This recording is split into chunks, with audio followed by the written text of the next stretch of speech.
ভবিষ্যতে নিরাপদ আবাস নিশ্চিত করতে বেশি বৃক্ষরোপণের পাশাপাশি দূষণ রোধ ও গবেষণার তাগিদ দিয়েছেন প্রকৃতি বন্ধু বীর মুক্তিযোদ্ধা মুকিত মজুমদার বাবু। মোবাইল নেটওয়ার্ক অপারেটর বাংলালিংকের সহায়তায় রাজধানীর উত্তরায় প্রকৃত জীবন ক্লাবের সবুজ অভিযাত্রায় প্রধান অতিথির বক্তৃতা করেন তিনি। সে সময় পরিবেশ প্রতিবেশ রক্ষায় শিক্ষা প্রতিষ্ঠান ও পারিবারিক ক্ষেত্রে প্রকৃতি শিক্ষার বিকল্প নেই বলেন বিশিষ্টজনরা। বিস্তারিত জানাচ্ছেন আলিমাল রাজি।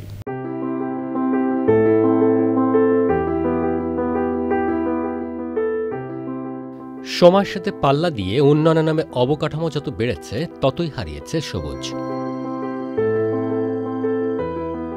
ফলে দূষণের মাত্রা যেমন সীমা ছাড়িয়েছে, তেমনই অস্বাভাবিক গতিতে বৃদ্ধি পেয়েছে তাপমাত্রা। সংকট থেকে উত্তরণে মোবাইল নেটওয়ার্ক অপারেটর বাংলালিংক ও ঢাকা উত্তর সিটি কর্পোরেশনের সহযোগিতায় উত্তরার ১৬হাটি সরকারি প্রাথমিক বিদ্যালয় ও আশপাশের এলাকায় প্রকৃতি ও জীবন ক্লাব ঢাকা জেলার বৃক্ষায়ন ও বিতরণ।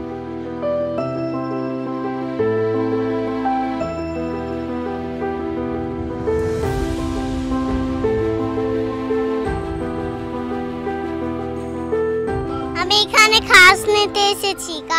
গাছ আমাদের অক্সিজেন দেয়, গাছ থেকে অক্সিজেন পাবো, মানুষের জীবন বাঁচবে। প্রকৃতির সৌন্দর্য, অক্সিজেন ইত্যাদির জন্য গাছ লাগানো প্রয়োজন। আমি যাকে টিভিতে দেখেছিলাম সে আমার বাস্তবে আসছে।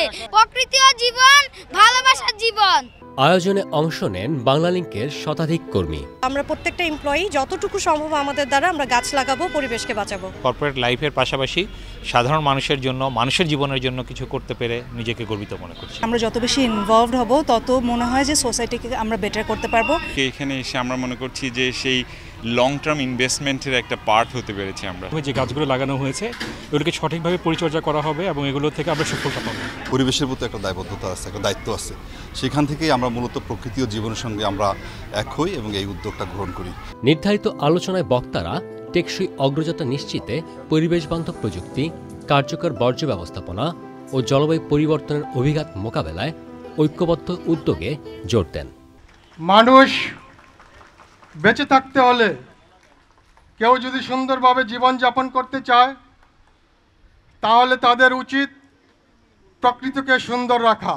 প্রকৃতি যেভাবে ধ্বংস হচ্ছে সেটাকে সংরক্ষণের জন্য উদ্যোগ, এই উদ্যোগের প্রশংসার দাবিদার মুকিত মজুমদার বাবু ভাই। গর্বিত বোধ করছি আমার স্কুলে এই ধরনের একটা প্রোগ্রামের আয়োজন করার জন্য।